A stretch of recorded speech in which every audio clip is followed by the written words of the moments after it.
اعوذ باللہ من الشیطان الرجیم بسم اللہ الرحمن الرحیم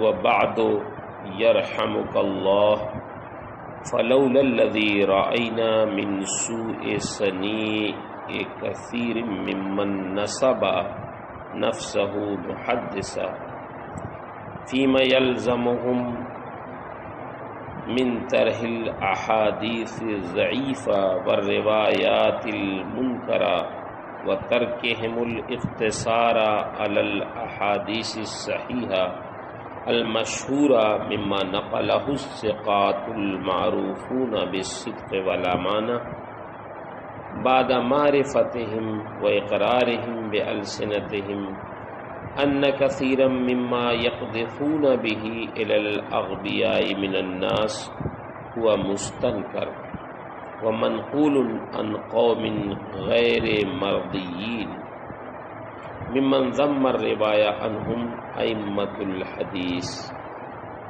مثل مالک بن انس وشعبہ بن حجاج وسفیان بن عیینہ ویحیی بن سعید القطان وعبد الرحمن بن مہدی وغیرہم من الائمہ لما سہل علینا الانتصاب لما سألت من التمييز والتحسين۔ آج کی یہ عبارت امام مسلم رحمہ اللہ نے اپنے صحیح مسلم کے تصنیف کی ایک دوسری وجہ بیان کرنے کے مقصد سے ذکر فرمائی ہے۔ امام مسلم رحمہ اللہ یہ فرمانا چاہتے ہیں کہ میں نے صحیح مسلم کا مجموعہ جو تیار کیا اس کی ایک خاص وجہ یہ بھی ہے کہ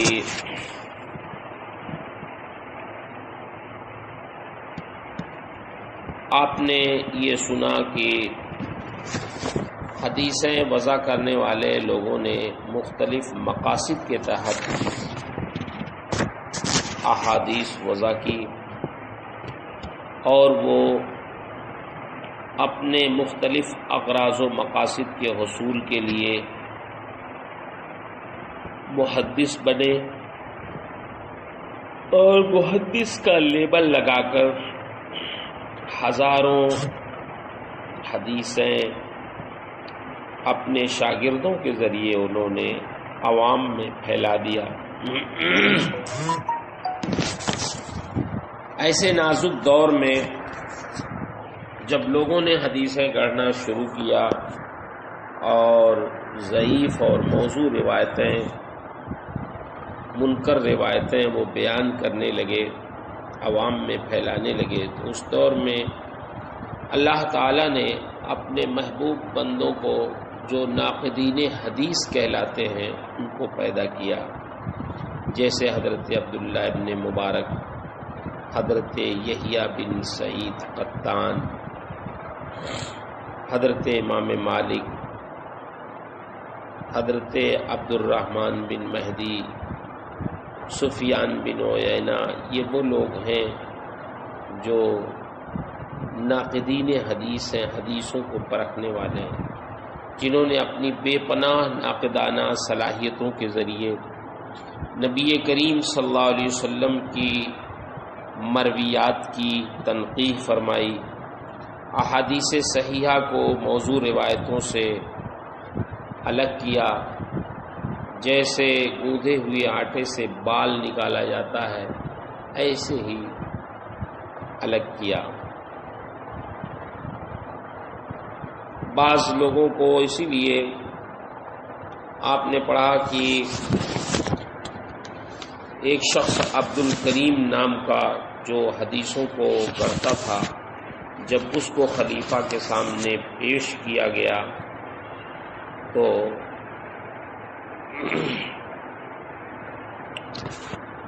خلیفہ نے اس سے پوچھا کہ کتنی حدیثیں تم نے گڑھی؟ اس نے کہا 4000 حدیثیں۔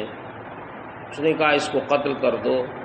تو اس نے کہا یہ بتاؤ میری ان 4000 حدیثوں کا تم کیا کرو گے جو میں نے گڑھا؟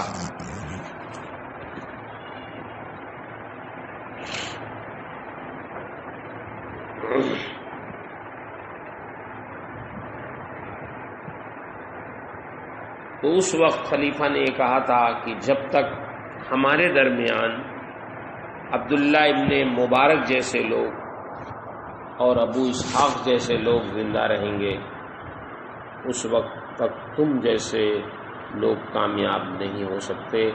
وہ حدیثوں کو پرکھ لیں گے کہ کون سی موضوع ہے اور کون سی صحیح ہے۔ وہ اللہ تعالیٰ نے ایسے نازک دور میں حضرت عبداللہ ابن مبارک جیسے لوگوں کو، یحییٰ ابن سعید قطان جیسے لوگوں کو پیدا فرمایا۔ تو امام مسلم رحمہ اللہ اپنے شاگرد کو مخاطب کر کے یہ ارشاد فرماتے ہیں کہ مذکورہ امور کے بعد اللہ تمہارے اوپر رحم کرے، فَلَوْلَا الَّذِي رَأَيْنَا مِن سُوءِ صَنِيعِ كَثِيرٍ، اگر ہم نے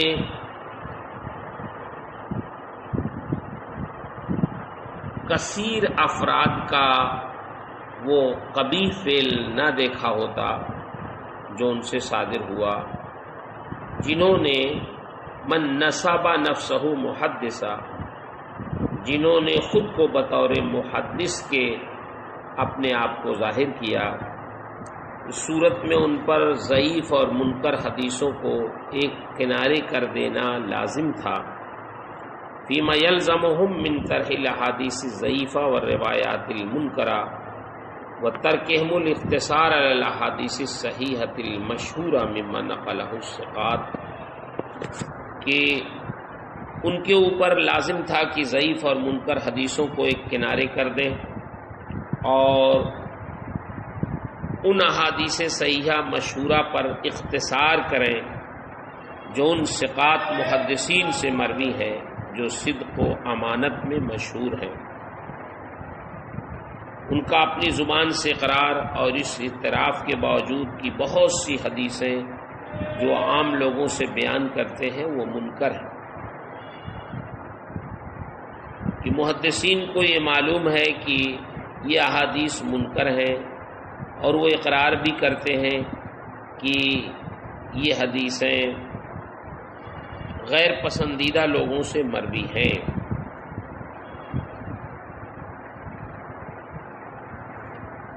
ایسے غیر پسندیدہ لوگوں سے وہ مروی ہیں کہ ممن ضم الروایت عنہم ائمۃ الحدیث، کہ جن سے روایتوں کے لینے کی ائمہ حدیث نے مذمت فرمائی ہے، یعنی وہ ان راویوں سے مروی ہیں وہ احادیث کی جن سے ہمارے مستند محدثین نے منع فرمایا، لیکن پھر بھی بہت سے محدثین ایسے لوگوں کی حدیثیں بیان کر کے عوام میں وہ پھیلاتے ہیں، عوام نہیں سمجھ پاتی کہ یہ حدیثیں کس معیار کی ہیں۔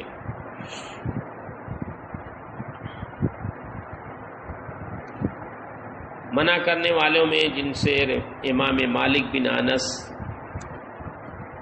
شعبہ بن حجاج، سفیان بن عیینہ، یحییٰ بن سعید قطان، عبد الرحمن بن مہدی اور ان کے علاوہ ائمہ حدیث نے منع فرمایا ہے کہ ایسے راویوں سے حدیثیں نہ لی جائیں کہ جن کی روایتیں منکر ہیں،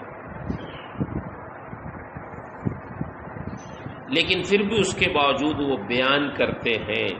امام مسلم فرماتے ہیں اگر یہ چیزیں ہمارے علم میں نہ ہوتی تو ہم پر وہ کام جس کی تم نے درخواست کی ہے، فرماتے ہیں لما سہل علینا الانتصاب لما سألت من التمیز والتحصیل، کہ ہم پر وہ کام جس کی تم نے درخواست کی ہے، یعنی صحیح اور ضعیف احادیث میں تمیز اور صحیح احادیث کا جمع کرنا، لما سہلا یہ آسان نہ ہوتا، ولیکن من اجل ما اعلمناک من نشر القوم الاخبار المنکرہ بالاسانید الضعاف المجہولہ وقذفهم بها إلى العوام الذين لا يعرفون عيوبها خف على قلوبنا إجابتك إلى ما سألت.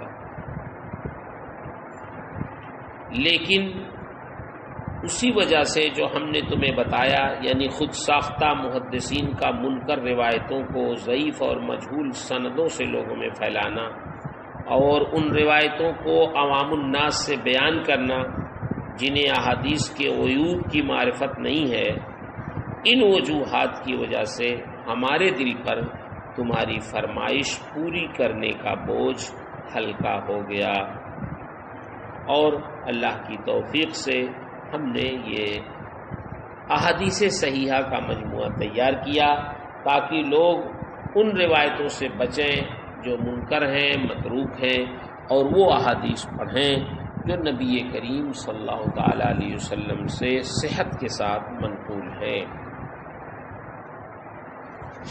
امام مسلم رحمہ اللہ نے اپنی اس عبارت سے یہی سمجھانا چاہا کہ مسلم شریف کا مجموعہ تیار کرنے کی ایک وجہ یہ بھی ہے۔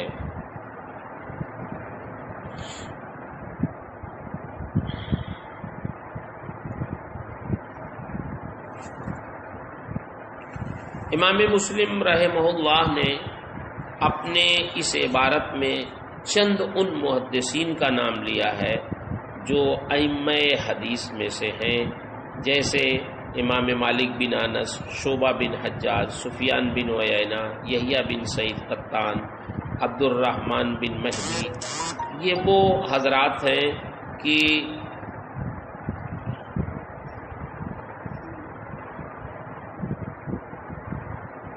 حدیثوں کو پرکھنے کی اللہ تعالی نے ان کو صلاحیت دی ہے، اور یہ ان ائمہ حدیث میں سے کہلاتے ہیں جن کے اقوال پر لوگ اعتماد کرتے ہیں، جن میں حضرت امام مالک ہیں۔ امام مالک یہ کون ہیں؟ امام مالک کی کنیت ابو عبداللہ، آپ کا نام مالک بن انس ہے، اور آپ کا لقب امام دار الہجرہ۔ آپ کا وطن مدینہ منورہ ہے۔ تقریباً 900 مشائخ سے آپ نے علم حدیث پڑھا ہے، جن میں 300 تابعین تھے۔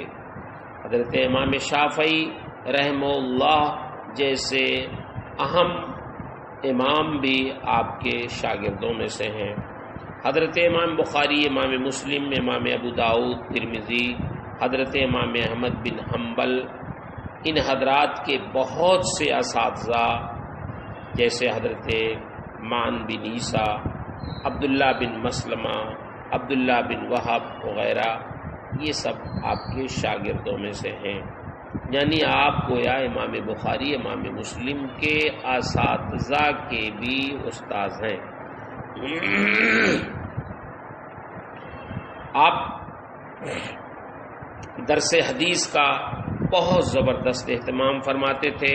آپ کی تصنیف کرتا کتابوں میں سب سے زیادہ مشہور کتاب موطا امام مالک ہے، جسے تقریباً 1000 محدثین نے آپ کی زبان مبارک سے سن کر تحریر فرمایا ہے۔ آپ کی وفات کے وقت آخری ملاقات کے لیے تقریباً 130 فقہا اور محدثین حاضر تھے۔ خلیفہ ہارون رشید آپ کی بے حد تعظیم کرتے تھے۔ 189 ہجری میں مدینہ منورہ میں آپ کا وصال ہوا اور جنت البقیع میں آپ مدفون ہوئے۔ صحاح ستہ میں آپ کی مروی احادیث موجود ہیں۔ آپ کا شمار طبقہ سابعہ میں سے ہوتا ہے۔ حضرت شعبہ بن حجاج، آپ کا نام شعبہ بن حجاج ہے، کنیت ابو بسطام ہے، وطن آپ کا بصرہ ہے۔ علم حدیث میں آپ کی امامت اور جلالت علمی خلف و سلف کے نزدیک مسلم الثبوت ہے۔ علم حدیث میں آپ کا لقب امیر المومنین فی الحدیث ہے۔ آپ کے اساتذہ اور تلامذہ کی اتنی تعداد ہے کہ شمار مشکل ہے۔ آپ کے بارے میں حضرت امام شافعی جیسے بزرگ فرماتے ہیں کہ اگر شعبہ نہ ہوتے تو عراق میں کوئی حدیث پہنچانے والا نہ ہوتا۔ آپ اعلیٰ درجے کے متقی اور پرہیزگار تھے۔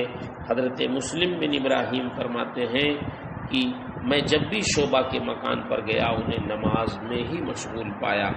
80 ہجری میں آپ کی ولادت ہوئی، 161 ہجری میں آپ نے وصال فرمایا اور بصرہ میں مدفون ہوئے۔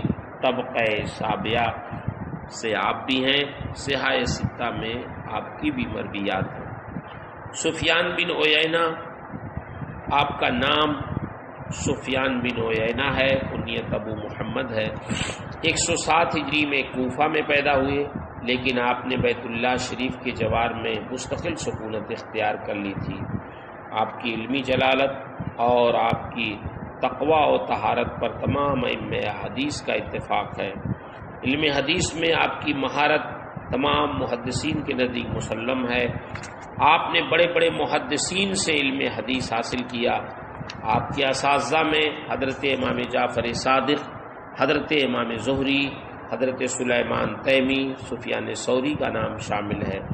آپ کے تلامذہ میں حضرت امام شافعی، امام احمد بن حنبل جیسی جلیل القدر ہستیاں شامل ہیں۔ 80 سال کی عمر میں یکم رجب 187 ہجری میں آپ کا وصال ہوا۔ مکہ مکرمہ کے قبرستان جنت المعلی میں آپ کی تدفین ہوئی۔ آپ کا شمار طبقہ ثامنہ میں ہوتا ہے۔ صحاح ستہ میں آپ کی بھی مرویات ہیں۔ یحییٰ بن سعید قطان، نام یحییٰ ہے، ابو سعید کنیت ہے۔ آپ کا شمار نامور محدثین میں ہے۔ جو محدثین حدیثوں کی جانچ پڑتال کرتے ہیں، جو ناقدین حدیث ہیں، راویوں کے پرکھنے کا کام کرتے ہیں، اس باب میں آپ امامت کا درجہ رکھتے ہیں۔ آپ گویا ناقدین حدیث کے امام ہیں۔ حضرت سفیان ثوری آپ کی قوت حافظہ اور علمی قابلیت پر تعجب فرماتے تھے۔ ائمہ حدیث آپ کے قول کو حجت بناتے تھے اور فرماتے تھے کہ جس راوی یا حدیث کو یحییٰ بن سعید نے چھوڑ دیا اسے ہم سب نے چھوڑ دیا۔ آپ کے اساتذہ میں حضرت سلیمان تیمی، یحییٰ بن سعید انصاری، امام جعفر صادق، امام اعمش، امام اوزاعی، امام مالک، سفیان ثوری جیسے اکابر محدثین شامل ہیں۔ آپ کے تلامذہ کی تعداد ہزاروں میں ہے، جن میں یحییٰ بن معین، امام احمد بن حنبل، عبد الرحمن بن مہدی، علی بن مدینی، ابو بکر بن شیبہ جیسے اہم محدثین سر فہرست ہیں۔ 120 ہجری میں بصرہ میں آپ کی ولادت ہوئی اور 198 میں آپ کی وفات ہوئی۔ آپ کا شمار محدثین کے طبقہ تاسعہ میں ہے۔ آپ کی مرویات صحاح ستہ میں۔ عبد الرحمن بن مہدی یہ بصرہ کے رہنے والے تھے، انتہائی کثیر حافظ الاحادیث، اعلیٰ درجے کے فقیہ اور بہت ہی بلند پایا امام حدیث ہیں۔ حضرت امام شافعی کا بیان ہے کہ میں نے دنیا بھر میں ان کے جیسا مہارت والا استاذ حدیث کسی کو نہیں پایا۔ حفظ و اتقان، ورع و تقوی میں بھی اپنے دور کے بے مثال آپ شیخ الحدیث تھے۔ حضرت علی بن مدینی فرماتے ہیں اگر حجر اسود اور مقام ابراہیم کے درمیان مجھ سے قسم لی جائے تو میں قسم کھا کر کہہ دوں گا کہ میں نے عبد الرحمن بن مہدی سے بڑھ کر احادیث جاننے والا کسی کو نہیں دیکھا۔ آپ کے اساتذہ میں حضرت شعبہ، حضرت سفیان ثوری، حضرت سفیان بن عیینہ، امام مالک جیسے محدثین شامل ہیں، اور حضرت امام احمد بن حنبل، عبداللہ بن مبارک، یحییٰ بن معین رحمہم اللہ جیسے ائمہ حدیث نے آپ کی شاگردی اختیار کی ہے۔ 135 ہجری میں آپ پیدا ہوئے اور 198 ہجری میں وصال فرمایا۔ آپ کا بھی شمار طبقہ تاسعہ سے ہے۔ صحاح ستہ میں آپ کی مرویات ہیں۔ یہ مختصر تعارف تھا ان محدثین کا جن کی باتیں، جن کے اقوال ائمہ محدثین کے نزدیک مسلم ہے، ان کی بات حجت ہے۔ باب وجوب الروایہ عن الثقاء و ترک الکذابین والتحذیر من الکذب علی رسول اللہ صلی اللہ علیہ وسلم۔ یہ باب ہے ثقات سے روایت کرنے اور جھوٹوں سے روایت کو ترک کر دینے اور اللہ کے رسول صلی اللہ علیہ وسلم کی طرف جھوٹی بات منسوب کرنے سے ڈرانے کا باب۔ وَعَلَمْ وفقك الله تعالى أن الواجب على كل أحد عرف التمييز بين صحيح الروايات وسقيمها وثقات الناقلين لها من المتهمين أن لا يروي منها إلا ما عرف صحة مخارجه والستارة في ناقليه وأن يتقي منها ما كان منها عن أهل التهم والمعاندين من أهل البدع۔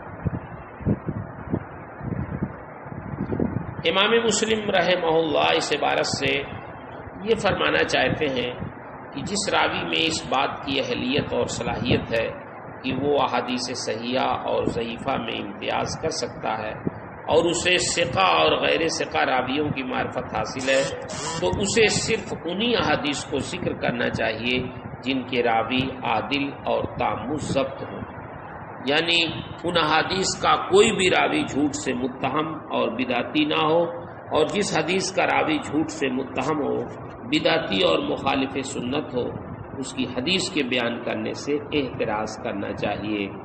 حاصل یہ ہے کہ عوام الناس جو صحیح اور غیر صحیح میں تمیز نہیں کر سکتے، لازم ہے کہ ان کے سامنے صحیح احادیث بیان کی جائیں، ضعیف اور منکر احادیث عوام کے سامنے بیان کرنا ناجائز ہے اور ان کے ساتھ خیانت ہے۔ اس عبارت سے یہی فرمانا چاہتے کہ ان الواجب علی کل احد، کہ تم جان لو اللہ تمہیں توفیق بخشے کہ جسے صحیح اور ضعیف روایت میں تمیز اور ثقہ اور متہم راویوں کی شناخت ہو، اس پر ضروری ہے کہ لا اللہ یروی منہا الا ما عرف صحت مخارج، کہ اس پر ضروری ہے کہ صرف انہی احادیث کی روایت کرے جو از روی اصل کے صحیح ہوں، اور اس کی روایت کرنے والے وہ راوی ہوں کہ جن کا عیب فاش نہ ہو، ستارہ فی ناقلی کا مطلب، اور ان راویوں کی روایت سے احتراز کرے، وَأَن يَتَّقِيَ مِنْهَا مَا كَانَ مِنْهَا عَنْ أَهْلِ التُّهَمْ وَالْمُعَانِدِينَ مِنْ أَهْلِ الْبِدْعَةِ، کہ ان راویوں کی روایت سے احتراز کرے جو جھوٹ سے متہم ہیں اور بغض و عناد رکھنے والے بدعتیوں میں سے۔ اس عبارت میں چند الفاظ ایسے آئے ہیں جن کی توضیح بھی ضروری ہے، کہ ایک لفظ ہے ستارہ فی ناقلی۔ ستارہ فی ناقلی سے مراد وہ لوگ ہیں جو ظاہر حال کے اعتبار سے عادل ہوں لیکن باطنی اعتبار سے ان کی عدالت حیز خفا میں ہو، یعنی معلوم نہ ہو۔ محدثین کی اصطلاح میں اس قسم کے راوی کو مستور کہتے ہیں۔ ایک لفظ ہے ما کان منہا ان اہل التہم، یعنی اہل تہم، متہم راوی، اس سے مراد وہ راوی ہیں جن پر آپسی گفتگو اور بات چیت میں جھوٹ کا الزام لگایا گیا ہو، کہ وہ اپنی آپسی گفتگو میں جھوٹ بولتے ہوں لیکن حدیث نبوی میں ان کا جھوٹ بولنا ثابت نہ ہو تو انہیں متہم کہا جاتا ہے۔ علامہ ابن حجر عسقلانی نے متہم بالکذب راوی کی دو صورتیں بیان فرمائی ہیں۔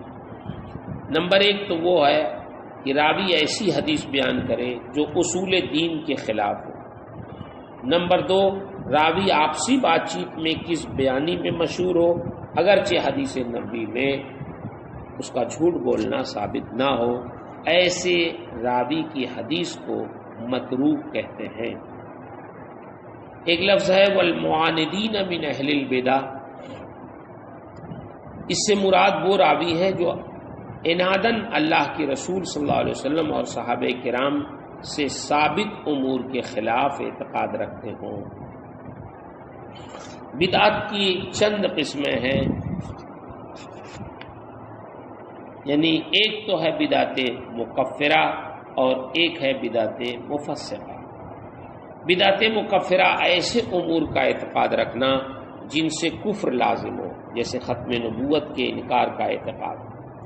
بدعت مفسقہ ایسی باتوں کا اعتقاد رکھنا جن سے فسق لازم ہو، جیسے جھوٹ بولنے کا اعتقاد۔ بدعت مکفرہ کا حکم یہ ہے کہ بدعت مکفرہ کے مبتدی کی روایت کے رد و قبول میں 3 اقوال ہیں۔ بدعت مکفرہ کے مبتدی کی روایت ایک قول یہ ہے کہ مطلقاً مردود ہے اور غیر معتبر ہے، یہ جمہور کا مسلک ہے۔ دوسرا مسلک یہ ہے کہ بدعت مکفرہ کے مبتدی کی روایت مطلقاً مقبول ہے، خواہ جھوٹ کے حلال ہونے کا اعتقاد رکھتا ہو یا نہ رکھتا ہو۔ تیسرا قول یہ ہے کہ اگر بدعت مکفرہ کا مبتدی اپنے مذہب کی تائید میں جھوٹ بولنے کے جواز کا معتقد نہ ہو تو اس کی روایت مقبول ہے، ورنہ اس کی روایت مردود ہے۔ یہ 3 اقوال ہیں بدعت مکفرہ کے حکم کے بارے میں۔ اب یہ سنیں علامہ ابن حجر عسقلانی کیا فرماتے ہیں۔ علامہ ابن حجر عسقلانی بدعت مکفرہ کے حکم کے بارے میں فرماتے ہیں کہ ہر بدعت مکفرہ کے مبتدی کی روایت کو مطلقاً رد نہیں کیا جائے گا، اس لیے کہ ہر حریف اپنے مقابل کو بدعتی سمجھتا ہے۔ آپ نے نزہۃ النظر میں بھی یہ پڑھا ہوگا، بلکہ کبھی مبالغہ کر کے فریق مخالف پر کفر کا فتویٰ بھی عائد کر دیتا ہے۔ لہذا اگر مستلزم کفر بدعت کی بنا پر حدیث مطلقاً مردود ہو جائے تو پھر کسی کی حدیث مقبول نہیں ہونی چاہیے، حالانکہ نفس الامر میں ایسا نہیں ہے۔ لہذا اس سلسلے میں علامہ ابن حجر کے ارشاد کے مطابق معتبر قول یہی ہے کہ ہر بدعتی کی روایت غیر مقبول نہیں ہے، بلکہ اسی بدعتی کی روایت غیر مقبول ہے جو ان ضروریات دین کا منکر ہو جو شرع سے تواتراً منقول ہوں، یا حکم متواتر شرعی کا انکار کر کے اس کے برعکس عقیدہ رکھتا ہو۔ لیکن جس بدعتی میں یہ باتیں نہ پائی جائیں اور وہ صاحب ضبط و تقوی ہو تو اس کی حدیث کے قبول کرنے میں کوئی معنی نہیں۔ بدعت مفسقہ کا حکم، ایسی بدعت جو فسق کو مستلزم ہو، کفر کو مستلزم نہ ہو، اس کے مبتدی کی روایت کے رد و قبول میں بھی 3 مذاہب ہیں۔ پہلا مذہب یہ ہے کہ ایسے مبتدا کی حدیث مطلقاً غیر مقبول ہے، خواہ وہ کسی بدعت کی طرف داعی ہو یا نہ ہو، خواہ کذب کے حلال ہونے کا اعتقاد رکھتا ہو یا نہ رکھتا ہو، کیونکہ ایسے بدعتی کی روایت لینے میں اس کی تشہیر اور تعظیم لازم آتی ہے۔ یہ پہلا قول ہے۔ دوسرا مذہب یہ ہے کہ ایسے مبتدی کی حدیث مطلقاً مقبول ہے، خواہ وہ اپنی بدعت کی طرف داعی ہو یا نہ ہو، مگر شرط یہ ہے کہ وہ اپنے مذہب کی تائید و توثیق کے لیے جھوٹ کے حلال ہونے کا معتقد نہ ہو، ورنہ اس کی حدیث غیر مقبول ہوگی۔ تیسرا قول یہ ہے کہ اگر وہ اپنی بدعت کا داعی اور مبلغ نہ ہو تو اس کی روایت مقبول ہے، تاہم اگر وہ ایسی حدیث بیان کرے جو اس کی بدعت کی تقویت کا باعث ہو تو مذہب مختار کے مطابق اس کی حدیث مردود ہوگی۔ علامہ ابن حجر عسقلانی نے اسی قول کو اختیار کیا ہے، اور امام ابو داؤد کے استاذ حافظ ابو اسحاق ابراہیم نے اور امام نسائی نے بھی اسی کی صراحت فرمائی ہے۔ علامہ نووی کیا فرماتے ہیں وہ بھی آپ سن لیں۔ علامہ نووی رحمہ اللہ فرماتے ہیں ایسا بدعتی جس کی بدعت نے اسے کفر تک پہنچا دیا ہو اس کی روایت بالاتفاق مقبول نہیں ہے، اور جس کی بدعت کفر تک نہیں پہنچی ہو اس کی روایت قبول کرنے میں اختلاف ہے۔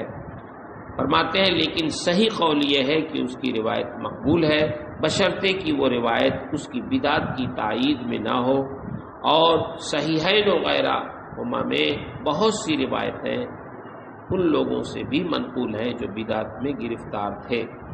اصل یہ ہے کہ جو بدعتی اناد رکھتا ہو، یعنی تعصب کی جھوٹی روایت اپنی تائید کے لیے نقل کرنا جائز رکھے، جیسے روافظ میں سے ایک فرقہ خطابیہ ہے جو اپنی قوم کے فائدے کے لیے جھوٹی گواہی دینا جائز رکھتا ہے، اس کی روایت قبول نہیں ہوگی، اور جو بدعتی سچا ہو اور روایت میں اس کی عدالت معلوم ہو اس کی حدیث قبول کی جائے گی۔ آج کے گفتگو کا یہ خلاصہ تھا۔ اللہ تعالی بہتر جانتا ہے، واللہ عالم بالصواب۔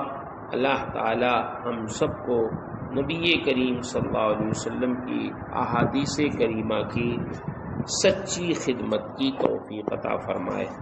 السلام علیکم ورحمۃ اللہ وبرکاتہ۔ بسم اللہ الرحمن الرحیم۔ والدلیل علی ان الذی قلنا من هذا هو اللازم دون ما خالف۔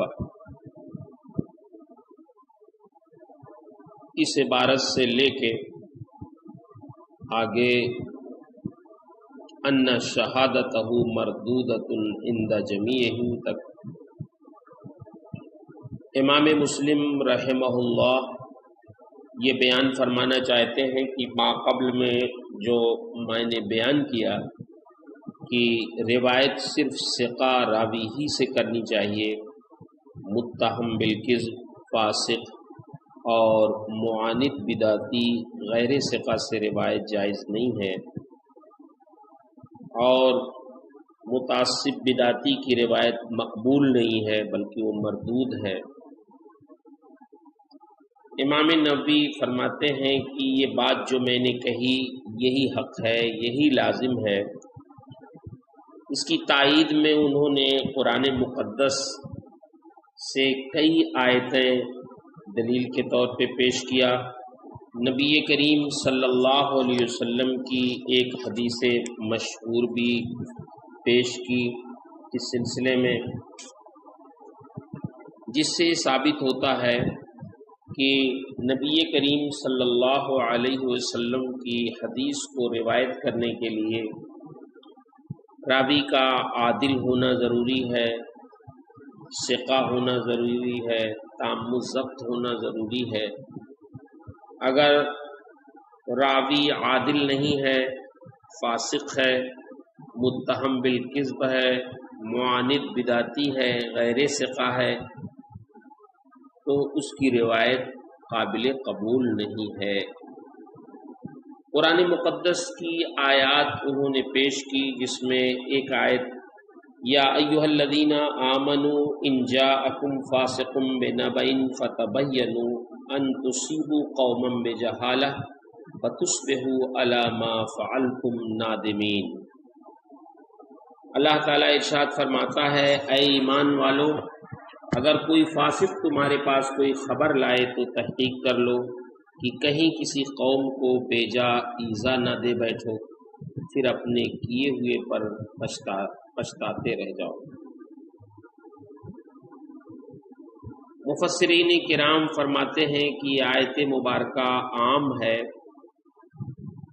اس بیان میں نازل ہوئی ہے کہ فاسق کے قول پر اعتماد نہ کیا جائے۔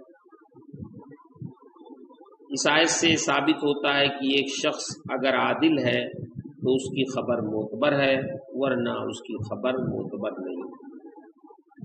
دوسری جگہ اللہ تعالیٰ ارشاد فرماتا ہے، ممن ترضون من الشہداء، ایسے گواہ جن کو پسند کرو۔ اس آیت مبارکہ میں یہ حکم دیا گیا کہ اگر تم ایک مقررہ مدت تک کسی دین کا لین دین کرو، خواہ وہ دین مبی ہو یا سمن، تو اسے لکھ لو اور اس پر 2 مردوں کو گواہ بنا لو، اور اگر 2 مرد نہ مل سکیں تو ایک مرد اور 2 عورتوں کو گواہ بنا لو جنہیں تم پسند کرتے ہو، یعنی جن کا عادل ہونا تمہیں معلوم ہو اور جن کے صالح ہونے پر تم اعتقاد رکھتے ہو۔ اس آیت سے بھی یہ ثابت ہوتا ہے کہ عادل کی گواہی معتبر ہے۔ تیسری آیت انہوں نے پیش کی، وَأَشْهِدُوا ذَوَيْ عَدْلٍ مِّنْكُمْ، اپنے میں 2 ثقہ کو گواہ کر لو۔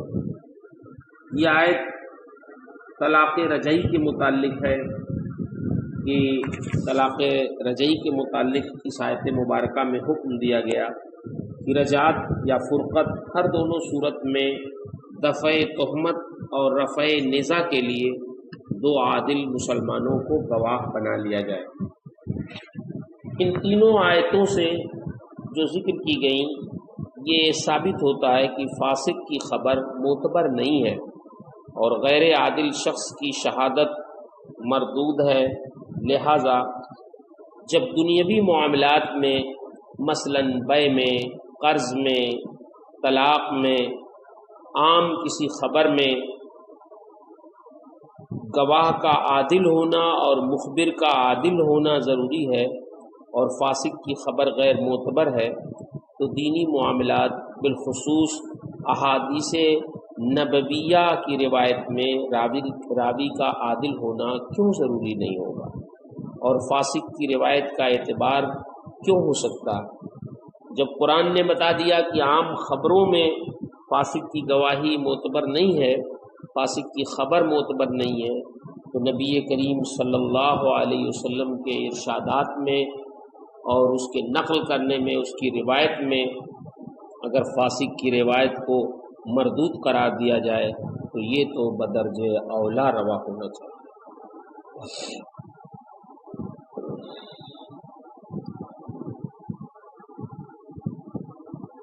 اگر کوئی یہ اعتراض کرے کہ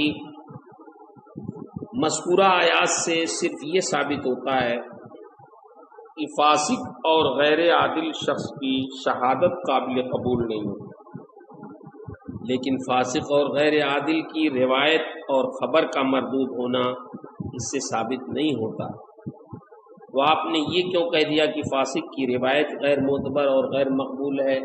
روایت میں اور شہادت میں فرق ہے۔ روایت خبر ہے، شہادت شہادت ہے۔ شہادت کے لیے شرائط زیادہ سخت ہیں، جبکہ خبر کے لیے شرائط اتنی سخت نہیں ہیں۔ اس کا جواب یہ ہے کہ شہادت اور روایت میں بہت سارے معاملات میں اتحاد ہے، اگرچہ بعض امور میں دونوں میں کچھ فرق بھی ہے، لیکن بہت ساری چیزوں میں اتحاد بھی ہے۔ فرق یوں دیکھ لیں کہ شہادت میں عدد کی شرط ہے، جبکہ روایت میں عدد کی کوئی شرط نہیں ہے۔ شہادت میں بعض صورتوں میں گواہ کا مرد ہونا شرط ہے، جبکہ روایت میں راوی کا مرد ہونا مطلقاً شرط نہیں ہے۔ شہادت میں گواہ کا آزاد ہونا شرط ہے، جبکہ روایت میں راوی کا آزاد ہونا شرط نہیں ہے۔ کوئی غلام بھی حدیث کی روایت کر سکتا ہے۔ شہادت میں گواہ کا بالغ ہونا شرط ہے، جبکہ روایت میں بلوغ کی شرط حدیث کے ادا کے وقت ہے، یعنی جب وہ حدیث بیان کرے تو بلوغ کی شرط ہے، لیکن جس وقت اس نے حدیث سنی ہو، سماعت کی ہو، تو اس وقت بلوغ کی شرط نہیں ہے۔ لہٰذا ایسا ممکن ہے کہ بچپن میں بلوغ سے پہلے راوی نے کوئی حدیث سنی، لیکن بالغ ہونے کے بعد وہ حدیث بیان کرے تو اس کی روایت مقبول ہے۔ یہی اکثر علماء کا قول ہے، جبکہ بعض لوگوں کا مذہب یہ ہے کہ حدیث سننے اور بیان کرنے دونوں میں بلوغ کے وقت کی شرط ہے، جبکہ بعض کا یہ موقف ہے کہ کسی وقت بھی بلوغ کی شرط نہیں ہے، نہ سماع کے وقت نہ ادا کے وقت، لیکن یہ مذہب شاذ ہے اور جمہور محدثین کے مذہب کے خلاف ہے۔ خبر اور شہادت میں یہ بھی فرق ہے کہ بدعتی کی گواہی مقبول ہے، اگرچہ وہ اپنی بدعت کا داعی ہو، لیکن وہ اپنے موافق روایت کرے تو اس کی روایت مقبول نہیں۔ یہ بھی فرق ہے کہ جھوٹ سے توبہ کرنے والے کی گواہی مقبول ہے مگر اس کی روایت مقبول نہیں ہے۔ دونوں میں ایک فرق یہ بھی بیان کیا جاتا ہے شہادت اور روایت میں کہ کسی ایک گواہی میں اگر گواہ کا جھوٹ ظاہر ہو جائے تو اس کی وجہ سے پہلے کی گواہیاں رد نہیں کی جائیں گی، لیکن کسی ایک حدیث میں اگر راوی کا کذب ظاہر ہو جائے تو اس کی ساری مرویات رد کر دی جائیں گی۔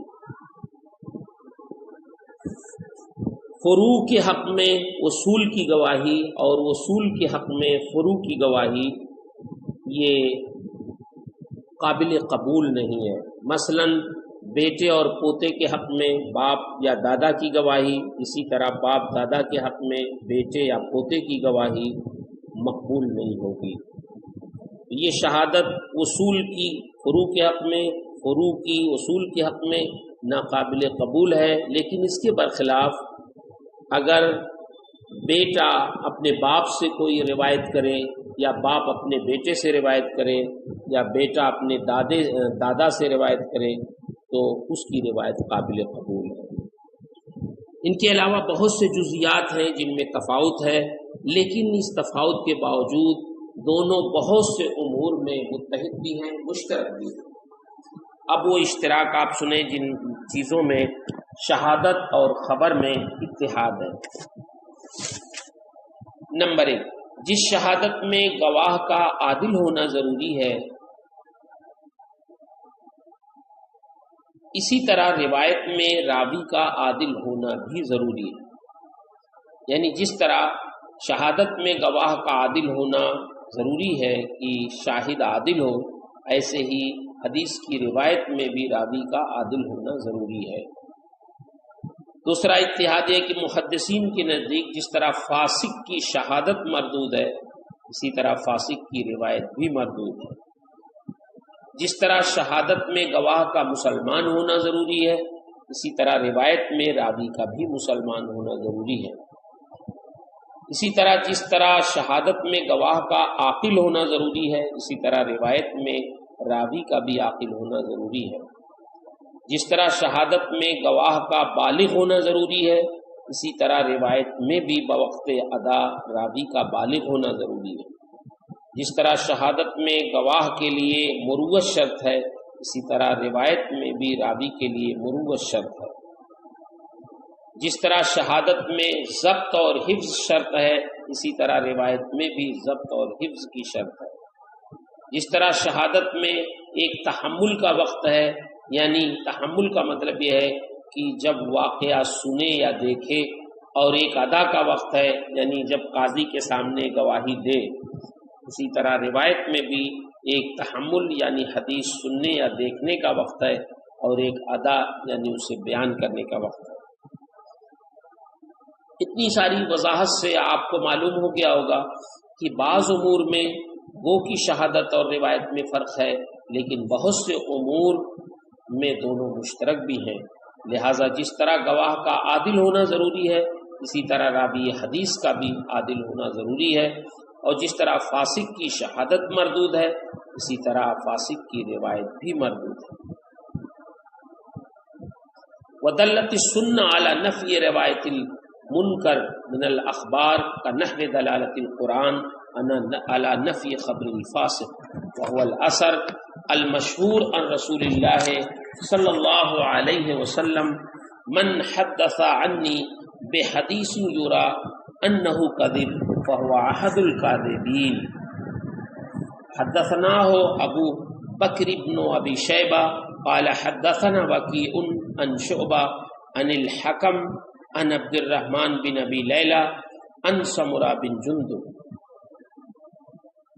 وحدثناه ابو بکر بن ابی شیبہ ایضا حدثنا وکیع عن شعبہ وسفیان عن حبیب عن میمون بن ابی شبیب عن المغیرہ بن شعبہ قال قال رسول اللہ صلی اللہ علیہ وسلم ذلك۔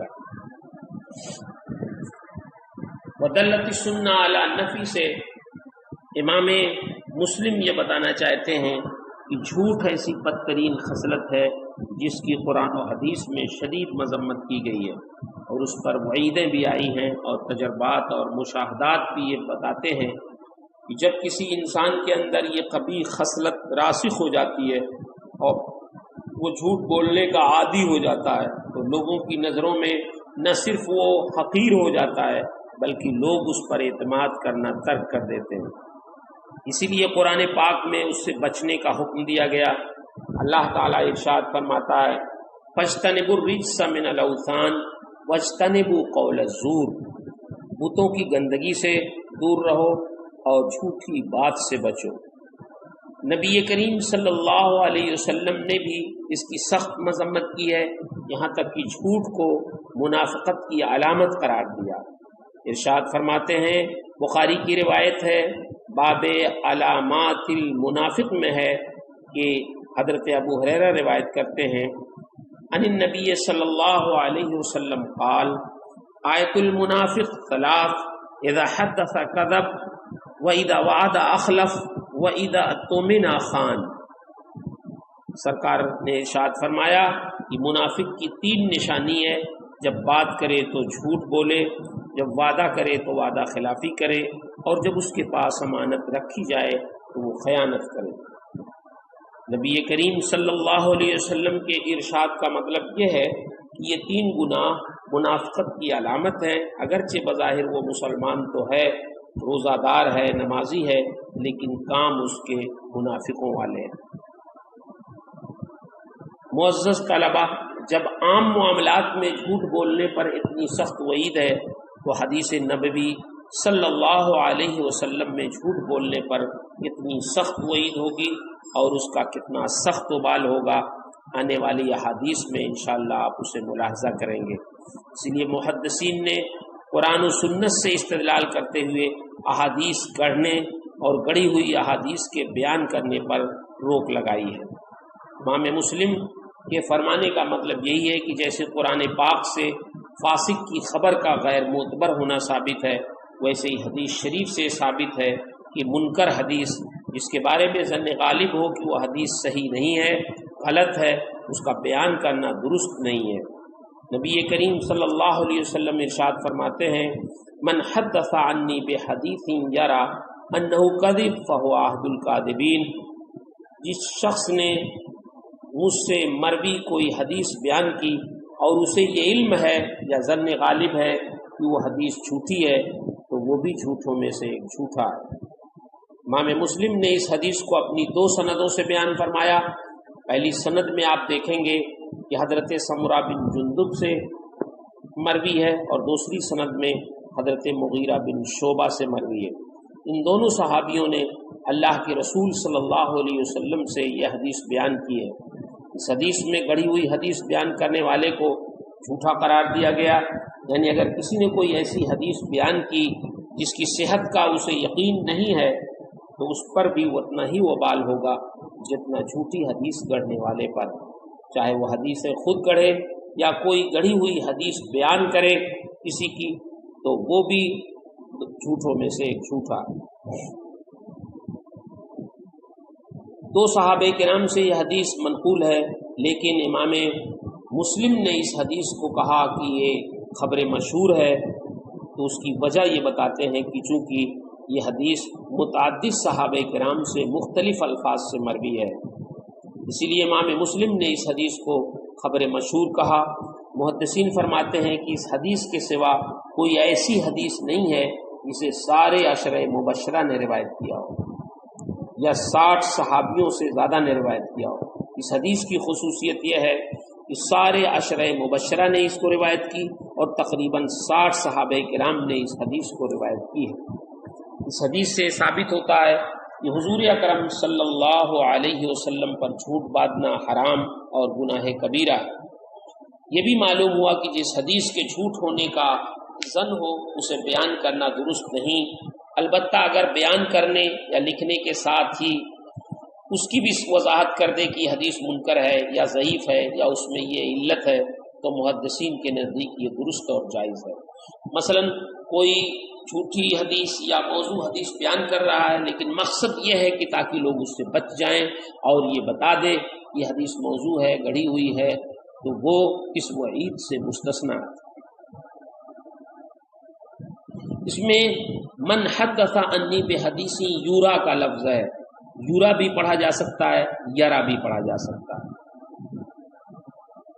یا کے ضمے کے ساتھ بھی پڑھ سکتے ہیں یورا، لیکن بعض ائمہ نے اسے فتح کے ساتھ بھی پڑھا ہے، اور اگر یا کے ضمے کے ساتھ پڑھیں گے تو یہ یورا یزن کے معنی میں ہوگا، اور اگر فتح کے ساتھ پڑھا جائے تو یہ یعلم کے معنی میں ہوگا، لیکن فتح کی تقدیر پر بھی یظنو کے معنی میں بھی ہو سکتا ہے، کیونکہ رعا بے معنی ظن بھی آتا ہے۔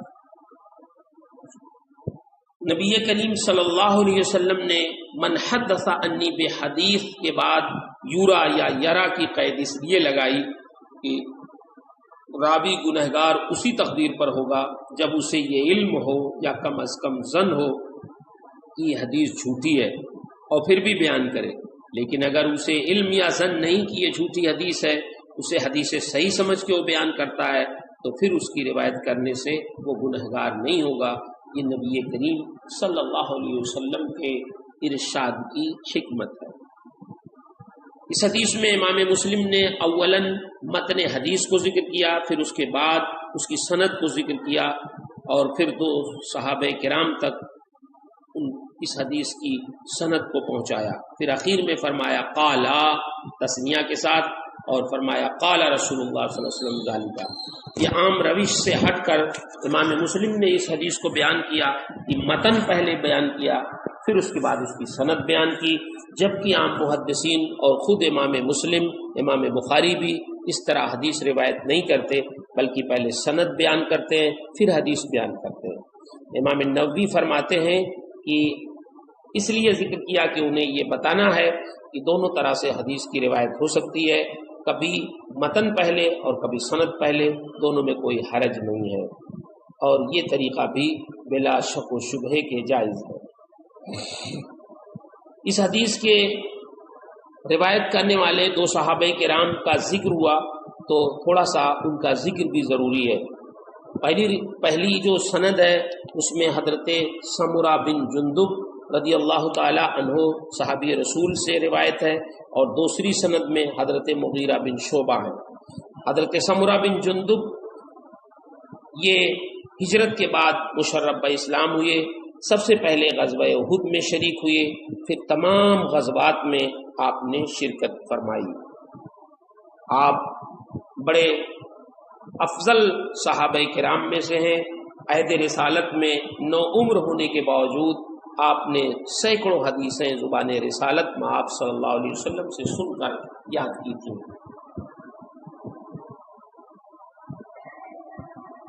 حافظ عبد البر لکھتے ہیں کان من الحفاظ المکثرین عن رسول اللہ صلی اللہ علیہ وسلم.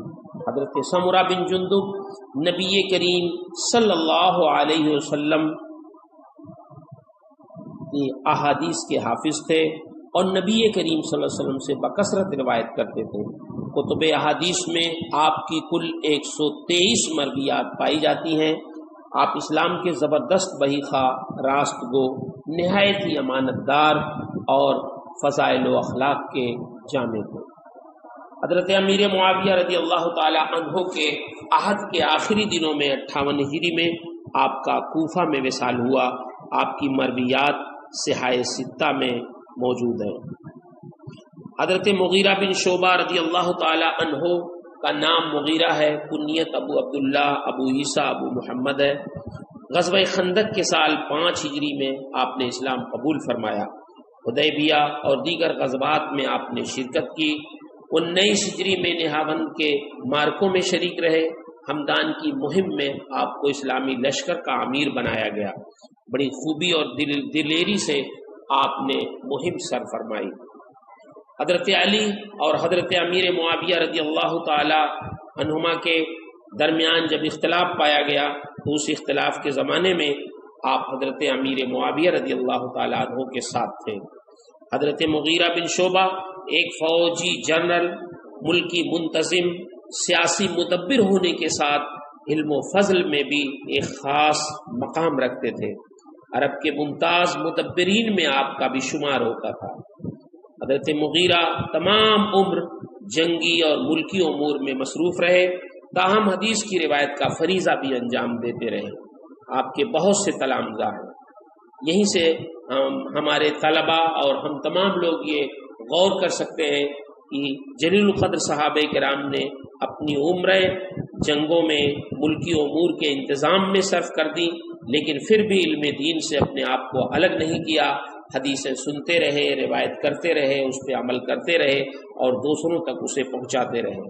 آج ہم اور آپ اپنے آپ کے بارے میں غور کریں کہ ہم لوگ کتنے تعیش پسند ہیں. کوئی اور کام بھی نہیں ہے، لیکن پڑھنے، پڑھانے، لکھنے اور یاد کرنے اور دوسروں تک پہنچانے میں کتنے سست ہیں.